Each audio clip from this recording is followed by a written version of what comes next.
안녕하세요. 오늘 함께 하시는 모든 분들의 가정과 일터 위에 하나님의 은혜가 가득하길 축복합니다. 쉽고도 정확하게 알차고 재미있게 하나님의 말씀을 가슴 깊이 새기는 시간, 소문난 성경교실의 오택현 교수입니다.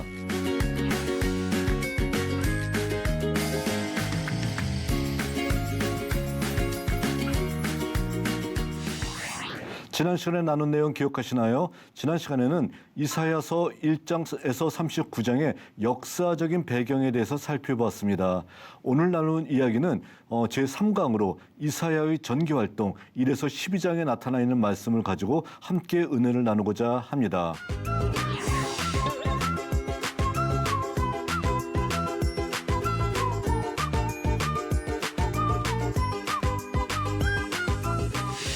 자, 대연수를 이야기하다 저희들은 계속해서 이사야 선지자에 대해서 살펴보고 있고요.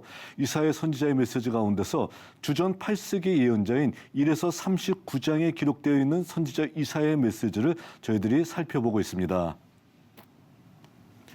자, 그중에서 오늘은 저희들이 이사야의 전기활동 그리고 후기활동이 있었다라고 지난 시간에 저희들이 살펴봤습니다. 전기활동은 아하스 왕 당시, 후기활동은 히스기야 왕 당시라고 살펴봤었는데 그중에서 저희들이 전기활동, 아하스 왕 당시 1에서 12장에 나타나 있는 말씀으로서 저희들이 함께 하나님의 말씀을 살펴보도록 하겠습니다. 자, 이사야서 1에서 12장 부분을 살펴보게 되면은 자, 중요하게 표제와 서론이 있고요. 그리고 쭉 이어지는 말씀이 이렇게 나타나고 있습니다. 자, 이 부분도 여러분들이 하나하나 살펴보게 되면 굉장히 도움이 될 것이고요. 미리 학자들이나 아니면은 훌륭한 목사님들이 잘 나눠뒀던 이러한 어떤 구조를 먼저 살펴본다라고 하게 되면은 여러분들이 성경을 읽을 때 많은 도움이 될 수 있을 것입니다. 자, 이사야서 1장 1절부터 저희들이 한번 살펴볼게요. 이사야서 1장 1절에 보니까 유다왕 우시야와 요담과 아하스와 히스기야 시대에, 자, 우리가 지난 시간에 이분들이 언제 활동했는지 다 여러분들한테 연대로서 한번 다 얘기했었습니다. 자, 그러니까 뭐냐면 주전 8세기 상황이라는 것을 얘기하고 있죠. 자, 아모스의 아들 이사야가 유다와 예루살렘에 관하여 본 계시다라고 되어 있습니다. 자, 이걸 딱 봤었을 때 선지자가 바로 주전 8세기의 메시지를 외쳤던 선지자임에 분명하다라는 겁니다. 그런데 딱 아모스의 아들 이렇게 하다 보니까 우리가 알고 있는 공의는 물같이 정의는 하수같이 흐르게 했다라고는 그 아모스가 바로 이사야의 아버지가 아니겠는가 라고 생각할 수가 있고요. 아니면은 동명이인인가 이렇게 생각할 수도 있다는 겁니다. 자, 근데 한번 잘 보게 되면요. 자, 이사야의 아버지는 아모스가 아니라 아모츠예요. 자, 바로 자, 이렇게 읽죠. 히브리어는요. 자, 그러니까 아모츠, 이게 이사야의 아버지예요. 그리고 우리가 알고 있는 선지자는 어떻게 돼 있나? 아모스예요. 자, 그러니까 동명이인도 아니에요. 전혀 다르잖아요. 이와 같이요. 전혀 다른 별개의 사람이다라는 겁니다. 자, 이사야서의 주제를 우리가 먼저 생각할 필요가 있는데 이사야의 주제는 하나님을 의지하라라는 거라고 이제 얘기했었어요. 하나님을 의지하라라는데 왜 하나님을 의지하라라고 얘기하냐는 거예요. 가장 커다란 이유는 무엇이냐면은 이스라엘 백성들이 하나님의 명령을 정말로 안 들었기 때문에 하나님만 의지하라라는 것을 얘기하고 있는 것이겠죠. 그랬었을 때, 자, 선지자 이사야가 이사야 1장에서 이들이 어땠는 줄 알아? 라고 얘기하면서 이들의 어떤 모습을 이제 모두에게 고발합니다. 어떻게 되냐면은 하늘이여 들으라, 땅이여 귀를 기울이라, 여호와께서 말씀하시기를 내가 자식을 양육하였거늘 그들이 나를 거역하였도다. 이게 이스라엘의 모습이라는 거예요. 소는 그 임자를 알고 나귀도 그 주인의 구유를 알건만은 이스라엘은 알지 못하고 나의 백성은 깨닫지 못하는도다. 짐승만도 못하다라는 것을 표현하는 것이겠죠.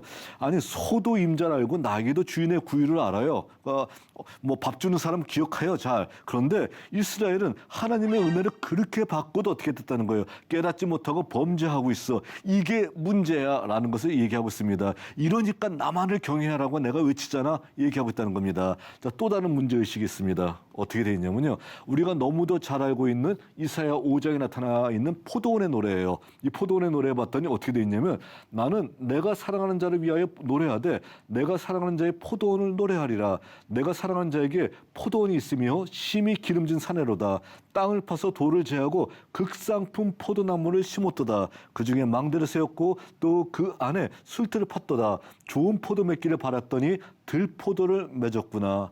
자, 앞에 부분을 한마디로 맨 마지막에 한 구절 때문에 반전이 일어나고 있죠. 내가 이와 같이 잘했다. 이와 같이 내 백성을 양육했다. 내 백성이 신앙생활 잘하게끔 이렇게 좋은 환경을 내가 허락했다. 그런데 그들이 맺었던 것은 그 결과는 들포도였었다라는 것을 얘기하면서 이러한 이스라엘 백성들이 어떻게 되겠냐는 거예요. 회개해야 되지 않겠느냐. 이런 이스라엘 백성들이 나만을 경외해야 되지 않겠느냐. 자, 아시리아를 의지하고 뭐 한마디로 강대국을 따라가고 있는 이런 이들이 나는 의지하지 않고 나를 따르지 않고 있는 것은 도대체 무슨 일 때문이냐라고 얘기하면서 하나님께서 이와 같이 문제 제기를 하고 있는 어떤 모습을 볼 수 있다는 것입니다. 자, 그랬을 때 해결책은 어떻게 될까요? 해결할 수 있는 방법은 바로 이런 해결밖에 없다는 겁니다. 여호와께서 말씀하시되 오라 우리가 서로 변론하자. 너희 죄가 주홍 같을지라도 눈과 같이 희어질 것이요 진홍같이 붉을지라도 양털같이 희게 되리라. 우리 찬송가에서 우리가 많이 불렀던 내용이죠. 흰 눈보다도 흰 눈보다도 주의 피로 씻어서 흰 눈보다도 희게 될 것이다 라는 그런 메시지라는 겁니다. 또는 주홍빛 같은 내 죄 흰 눈같이 되리라 라는 찬송으로도 굉장히 많은 그 찬송가로서 만들어진 구절이라고 할 수 있는데 바로 너희들의 죄가 주홍 같을지라도 내가 눈과 같이 희게 만들고 진홍 같을지라도 양털같이 희게 만들 것이다.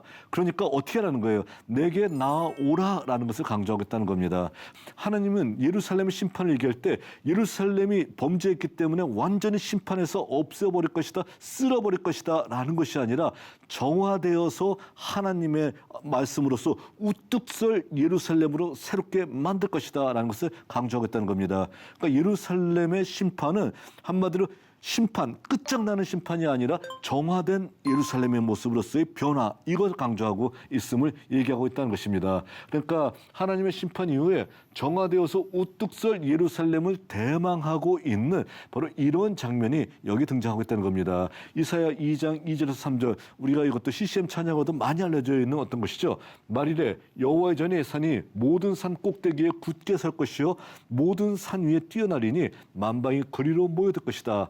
많은 백성이 가며 이르기를 오라 우리가 여호와의 산에 오르며 야곱의 하나님의 전에 이르자. 그가 그의 길을 우리에게 가르치실 것이라. 우리가 그 길로 행하리라 하리니 이는 율법이 시온에서부터 나올 것이요 여호와의 말씀이 예루살렘으로부터 나올 것이다 얘기하면서 만방의 사람들이, 열방의 사람들이 예루살렘으로 나오고 있어요. 꿈 같은 이야기죠. 그런데 왜 나오냐면은 바로 율법이 시온에서부터 나오고 여호와의 말씀이 예루살렘으로부터 나오기 때문에 바로 예루살렘으로 우리는 가야 될 것이다. 하나님의 말씀을 배우기 위해서 우리는 예루살렘으로 올라간다라고 하는 정말 정화가 되어서 모든 만방 위에 우뚝 설 예루살렘을 기대하고 있는 어떤 모습이라는 겁니다. 이게 하나님이 원하시는 거라는 거예요. 그러니까 하나님께서 너희들이 돌이켜야 된다, 회개해야 된다, 그리고 나만을 의지해야 된다라고 얘기하는 가장 커다란 이유가 뭐냐면은 너희들의 죄를 내가 다 용서해 줄 것이고, 그리고 예루살렘을 심판하는 이유를 얘기하는 이유가 뭐냐면은 이 예루살렘이 해야 될 일이 있기 때문이야. 만방 위에 우뚝 서서 모든 만민들이 예루살렘으로 여호와의 말씀을 듣기 위해서 나오게 하는 그날을 우리가 대망하면서 바로 예루살렘이 하나님의 성전다워야 된다는 것을 얘기하고 있잖아. 제발 그렇게 좀 바꿨으면 좋겠어 라는 메시지를 바로 하나님의 선지자가 외치고 있다라는 것입니다. 자, 그랬지만 이사야가 활동했던 전기 활동을 할 당시의 현실은 어땠었냐면요. 전쟁이 발발했어요. 어떤 전쟁이냐면은 북이스라엘과 아람의 연합군들이 침입을 했다는 겁니다. 북이스라엘과 아람의 연합군들이 아시리아에 반대하기 위해서 반아시리아 동맹을 체결한 다음에 너도 들어 하면서 아하스왕한테 요구하고 있는 거예요. 그랬을 때 남유다의 아하스왕은 철저한 친아시리아 정책을 하기로 합니다. 나는 친아시리아 정책을 필 거야. 절대로 반아시리아 하지 않아. 아시리아와 덤비게 되면 아시리아한테 우리가 파괴가 될 터인데 어떻게 할 수가 있어? 라고 하는 거예요. 자, 그런데 아하스 왕은 하나 망각하고 있는 것이 뭐냐면은 친아시리아보다 아시리아보다 훨씬 더 강력한 분이 여호와 하나님이시라는 거예요. 여호와 하나님께서 아시리아도 좌지우지하고 아시리아도 하나님께서 직접 만드셨던 창조자 하나님이신데 그 아시리아를 두려워하면서 하나님을 두려워하지 않고 하나님을 의지하지 않는 어떤 모습에 대해서 자 얘기하는 것이 뭐냐면은 임마누엘 예언을 통해서 하나님이 함께 하시는 것을 강조합니다. 보라 처녀가 잉타의 아들을 낳을 것이요 그 이름을 임마누엘이라 하리라. 자 내가 징조를 보일 텐데 하나님을 의지하게 되면 하나님이 임마누엘 너와 함께 하신다. 우리와 함께 하심을 분명하게 강조하고 있다는 겁니다. 자, 이 정도로 선지자가 강조하게 되면은 아하스 왕 어떻게 해야 될까요? 여러분들이 아하스라면 어떻게 하겠습니까? 선지자의 말을 내가 듣고 하나님을 의지하겠습니다라고 무릎을 꿇어야 될 것 같습니다. 그런데 어떻게 해요? 아하스는 끝내 아시리아를 의지합니다. 됐고요. 얘기하는 거예요. 우리는 아시리아를 의지하는 것이 훨씬 더 나아 보여요. 아시리아를 의지하겠습니다라고 얘기를 하게 됐다는 겁니다. 이러면 선지자의 메시지가 그 다음에 좋은 말이 나올까요? 아니면 심판이 나올까요? 좋은 말이 나올 수가 없는 상황이잖아요. 그래 잘했다. 아시리아 의지하는 것도 잘했고 이렇게 나올 리가 없잖아요. 어떻게 하겠습니까? 내가 아시리아를 의지한다게 되면 그 결과는 참담하게 나올 수밖에 없다라고 강조하면서 나올 수밖에 없다라는 것입니다. 자, 그래서 어떤 말이 나오냐면은 선지자가 이사야 7장 18절 이후 그러니까 임마누엘 예언한 바로 그 직후에 어떤 말을 하냐면 그날에는 얘기하는 겁니다. 그날에는 이런 일이 일어날 것이다. 그날에는 하면서 그날에는이란 말을 모두 4차례 반복하면서 모두 반드시 이 일이 일어날 수밖에 없어라는 메시지를 전해주고 있다는 겁니다. 어떤 일일까요? 그날에는 이집트의 강의 파리와 아시리아 땅의 벌을 유다 땅으로 불러 유다를 심판할 것이다. 이집트 아시리아가 너희를 심판하게 될 거야 라고 강조합니다. 그날에는. 자, 그리고 또 2절에 두 번째는 그날에는 강조합니다. 그날에는 새 내어온 삭도 곧 아스르 왕. 자, 이게 새 내어온 삭도 하니까 우리가 잘 잡히지 않나요? 빌려온 면도칼과 같은 아시리아를 통해서 자 이러는 거예요. 빌려온 면도칼과 같은 아시리아 왕을 통해서 내 백성의 머리털과 발털을 밀 것이다. 털을 깎인다는 것은 뭘 얘기냐면 굴욕을 당한다는 거예요. 멸망한다는 겁니다. 그러니까 빌려온 아스르 왕 때문에 어떻게 한다는 겁니까? 너희들이 멸망할 수밖에 없어라는 것을 강조합니다. 그날에는 강조하고 있다는 거예요. 또 그날에는 너희가 엉긴 젖을 먹을 것이다. 농경 문화가 후퇴하여 그들이 유목민으로서 힘든 생활을 할 것이다. 이것저것 떠돌아다니면서 너희들이 한마디로 해서 하나님의 말씀을 듣지 않고 하나님을 의지 않았던 대가를 반드시 치를 수밖에 없을 것이다. 그날에는 강조하고 있습니다. 그리고 마지막으로 네 번째 그날에는 유다 땅이 저주를 받게 될 것이다 얘기하는 거예요. 자 그러니까 어떻게 된 거예요? 하나님을 의지해야 되는데 자 북이스라엘과 아람의 연합군이 쳐들어왔었을 때 하나님 의지합니다. 아시리아 의지하지 않아요 하게 되면 위기가 극복될 수 있는 상황인데도 아시리아 의지할 거예요 함으로 말미암아서 위기가 더욱더 증폭되고 있습니다. 그러니까 하나님이 바로 이러한 유다 왕 아하스와 유다 백성들을 향해서 그날에는 너희들이 의지하는 이런 존재들 때문에 반드시 멸망할 수밖에 없을 것이다 라는 메시지를 전해주고 있다는 겁니다. 자 그러니까 선지자도요. 자, 하나님의 선지자들은 대개 하나님께서 어떤 사람들한테 말씀을 줬냐면 시적으로 굉장히 탁월한 그 능력을 가진 사람 그런 그 감수성을 가진 사람들한테 바로 이런 메시지를 전하라고 한 거예요. 그러니까 같은 메시지를 전한다 할지라도 어떻게 합니까? 자 반복하면서 운율에 따라서 그날에는 하면서 이런 메시지를 자주 전하고 있다는 겁니다. 그러니까 우리가 선지자의 메시지를 들을 때 이런 어떤 시인의 감성을 통해서 이런 메시지를 읽는다라고 하게 되면 어떻게 되겠습니까? 훨씬 더 가슴 깊이 이해할 수가 있다라는 것입니다. 자, 그날에는 이렇게 유다가 멸망할 것이다라는 겁니다. 그런데 아직까지 어떤 일이 있나요? 문제의 핵심은 뭐냐면은 북이스라엘과 아람의 연합군들이 쳐들어와서 이런 문제가 생겼잖아요. 그럼 북이스라엘과 아람은 하나님께서 인정하십니까? 그들도 용서할 수 없잖아요. 용서할 수 없기 때문에 그들에게도 심판이 있을 수밖에 없다는 겁니다. 그랬을 때, 자, 8장에는요, 이사야 8장에는 마헬살랄 하스바스라고 하는 징표가 있습니다. 뭐냐면 하나님이 이사야에게 큰 서판에 모든 사람이 읽을 수 있도록 문자로 마헬살랄 하스바스라고 쓰라고 하는 겁니다. 자, 이게 굉장히 복잡한 얘기 같아요. 그러나 무슨 얘기냐면 히브리어로 마헬살랄 하스바스는 노략이 빨리 온다, 약탈이 속히 온다라는 소리예요. 그러니까 자 노략, 약탈이 빨리 온다라는 겁니다. 근데 그 노략과 약탈이 주어가 있어야 될 거 아니에요. 누구에게 빨리 오냐라는 거예요. 바로 유다를 남쪽 유다를 쳐들어왔었던 북이스라엘과 그리고 아람 연합군들에게 노략이 빨리 오고 약탈이 속히 올 수밖에 없어라는 얘기를 한다라는 겁니다. 자, 남유대 사람들한테는 어떻게 얘기했나요? 하나님 명령 듣지 않으니까 그날에는 하면서 4번에 걸쳐서 하나님이 심판하신다라고 얘기했잖아요. 근데 북이스라엘 사람들도 어떻게 합니까? 잘한 거 없잖아요. 아람 사람들도 잘한 거 없어요. 자, 그들은 한마디로 얘기해서 반아시아 동맹 가입하지 않는다라고 남쪽으로 쳐들어왔잖아요. 그러니까 바로 이들에게도 하나님은 마에살라 하스바스 해서 노략이 빨리 오고 약탈이 빨리 올 수밖에 없어 얘기하면서 유다를 침략해왔던 북이스라엘과 아람 연합군에 대해서 아시리아의 노략과 약탈이 속히 이루어질 수밖에 없어라는 것을 얘기하고 있습니다. 자, 그러니까 바로 앞에서 언급한 바와 같이 이 두 나라는 강대국 아시리아의 침입을 받아 하루아침에 무너져 버리게 됐다라는 것을 바로 마에살라 하스바스를 통해서 얘기하고 있다는 겁니다. 자, 그러니까 남쪽 유다도 북쪽 이스라엘도 하나님 의지하지 않은 그 결과가 어떻게 됐다는 거예요. 멸망, 노략당함으로써 나타날 수밖에 없음을 얘기해주고 있습니다. 굉장히 슬픈 어떤 역사가 이어질 수밖에 없다는 것이죠. 자, 그런데 다시 한번 얘기합니다.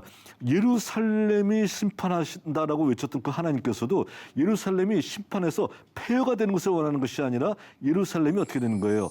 다시 정화가 되어서 만방위에 우뚝 서는 예루살렘을 하나님께서 원하셨죠. 그러니까 북이스라엘이든 남유다든 자, 이들이 심판을 당한다 할지라도 이들이 완벽하게 멸망당하는 상황을 원하였을 때 아니라는 거예요. 정화가 돼서 다시 우뚝 서는 모습을 원했다라는 겁니다.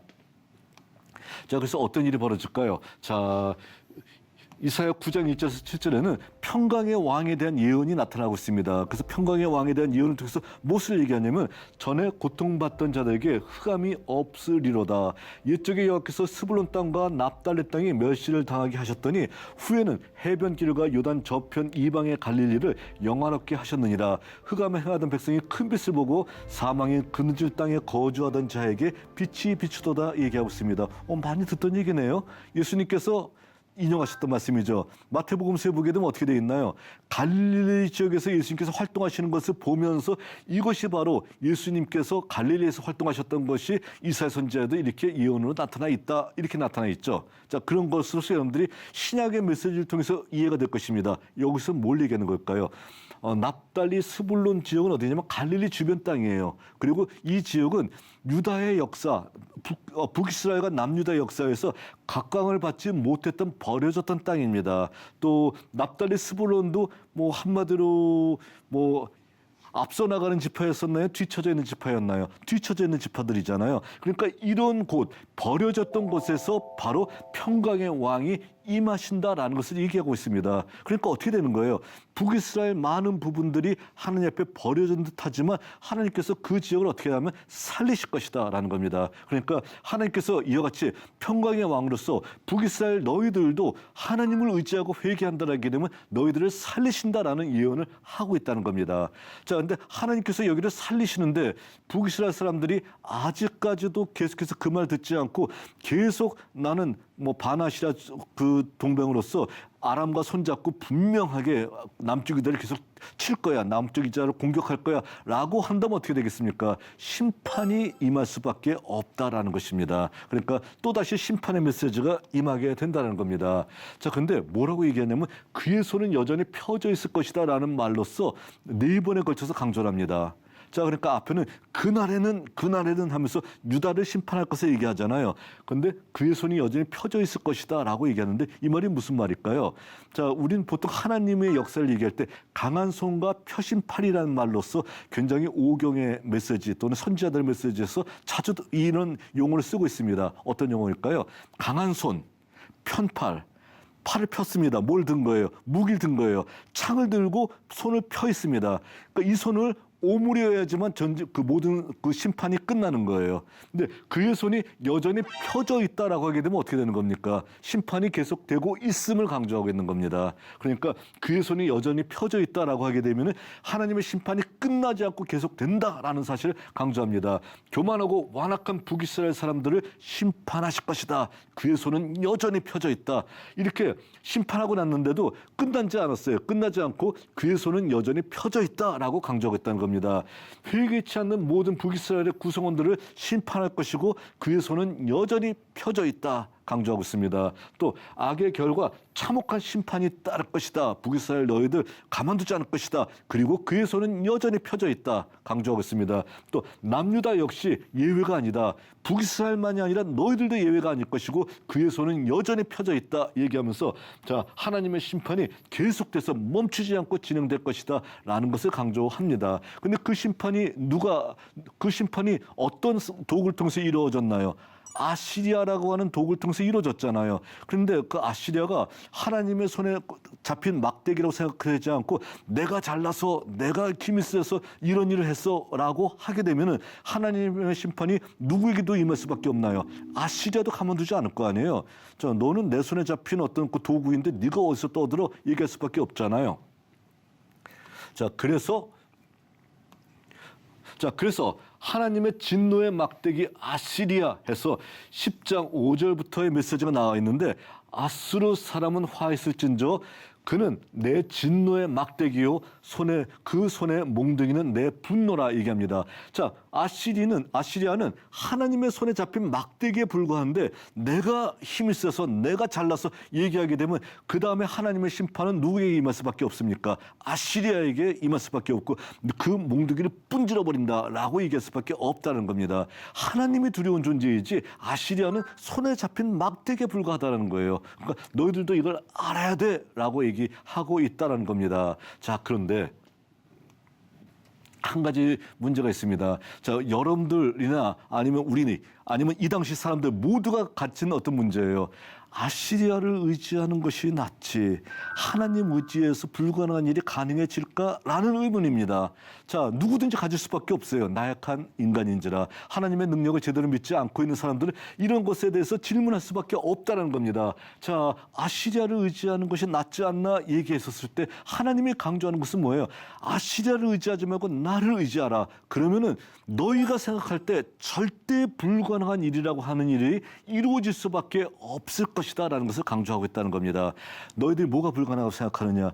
어떤 불가능한 일이라도 나는 가능하게 할 수가 있어. 너희들이 이것을 믿고 끝까지 의지해야 되는 것 아니야 라는 메시지를 하고 있다는 겁니다. 그러면서 자, 바로 이사야 11장 6절부터 9절까지 우리에게 너무도 익숙한 메시지가 이어지고 있습니다. 그때 이리가 어린 양과 함께 살며 표범이 어린 염소 함께 누우며 송아지와 어린 사자와 살찐 짐승이 함께 있어 어린아이에게 끌리며 암소와 곰이 함께 먹으며 그것들의 새끼가 함께 엎드리며 사자가 소처럼 풀을 먹을 것이며 젖먹는 이가 독사의 구멍에서 장난하며 젖된 어린아이가 독사의 굴에 손을 넣을 것이라.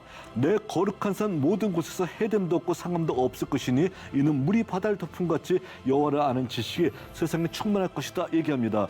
불가능해 보이는 일이에요. 그렇지만 이 불가능한 일이 가능할 수 있다는 겁니다. 어떻게 하면은 하나님을 의지하면 가능하다라는 것을 강조하겠다는 겁니다. 그러니까 자, 너희들이 이리가 어린 양이 함께 먹는 것, 표범이 어린 염소 함께 눕는 것이 불가능하다고 생각하느냐? 아시리아를 물리치고 너희들에게 평화를 허락하는 것, 나는 이것보다 훨씬 더 쉬운 일이다라는 겁니다. 얼마든지 나를 믿으면 가능하게 할 수가 있어. 근데 왜 나를 의지하지 않고 아시리아를 의지하느냐? 너희들이 만일에 아시리아를 의지한다라게 되면 그날에 유다가 다 멸망하고 여호와의 손이 여전히 펴져 있으면서 너희들을 심판하듯이 하나님의 무서운 심판을 받을 수밖에 없어. 하나님에게로 돌아와라는 것을 강조하고 있다는 겁니다. 이런 불가능한 일도 나는 얼마든지 가능하게 할 수가 있어라는 것을 얘기하고 있다는 것입니다. 자, 그러면요. 이래서 이스라엘 백성들이 하나님께 돌아왔습니다. 유다가 하나님의 명령을 따랐습니다. 그랬을 때 어떤 일이 벌어질까요? 구원받은 자의 감사 찬송이 이어지고 있습니다.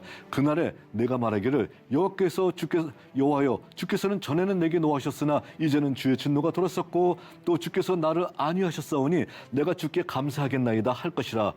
보라, 하나님은 나의 구원이시라. 내가 신뢰하고 두려움이 없으리니 주 여호와는 나의 힘이시며 나의 노래시며 나의 구원이심이라. 그러므로 너희가 기쁨으로 구원의 우물들에서 물을 기를 것이다 얘기합니다. 이와 같은 노래를 하나님께서 기대하고 있는 것입니다. 보라, 하나님은 나의 구원이시다. 내가 의지할 바는 당신밖에 없습니다라는 이런 노래를 내가 한다라고 하게 되면 너희들은 이미 구원이 하나님께서 주신 엄청난 구원을 성취를 이룰 수가 있을 것이다 라는 메시지를 전해주고 있다는 겁니다. 선지자 이사야가 바라는 것은 뭡니까? 여호와에게만 구원이 있다는 것을 너희가 깨달아라 라는 것을 강조하고 있다는 것을 우리가 이 말씀을 통해서 알 수 있다는 것입니다. 결론입니다. 선지자 이사야는 아하스 당시 활동하면서 아시리아를 의지하면서 전쟁의 위험에서 빠져나려고 하는 왕에게 하나님만 의지할 것을 강조했습니다. 자, 끊임없이 강조했던 것이죠. 강대국을 의지할 경우 패망이 필연적이지만 하나님을 의지한다면 불가능한 일이 가능하게 될 것임을 선포하고 있습니다. 보라, 하나님은 나의 구원이시다. 내가 의지할 건 여호와 하나님 한 분밖에 없습니다라는 이러한 고백이 이 당시 이스라엘 백성들에게, 유다 백성들에게 하나님이 원하셨던 고백이고요. 오늘날 이 시대에 살고 있는 우리들에게 원하시는 고백이 바로 그 고백이라는 것입니다. 우리도 하나님만을 전폭적으로 의지하면서 나의 구원은 하나님 한 분밖에 안 계십니다라는 이 고백이 저와 여러분들의 고백이 되기를 바라겠습니다. 오늘은 여기까지 하도록 하겠습니다. 여러분, 유익한 시간이 되셨나요? 오늘 수업은 유튜브를 통해 다시 보실 수 있습니다. 언제나 말씀의 다스림을 받는 여러분이 되시기를 바랍니다. 다음 시간에는 이사야의 후기 활동으로 28장에서 39장에 나와 있는 말씀으로서 은혜를 나누고자 합니다. 오늘도 승리하는 하루가 되시길 바랍니다. 다음 시간에 뵙겠습니다. 감사합니다.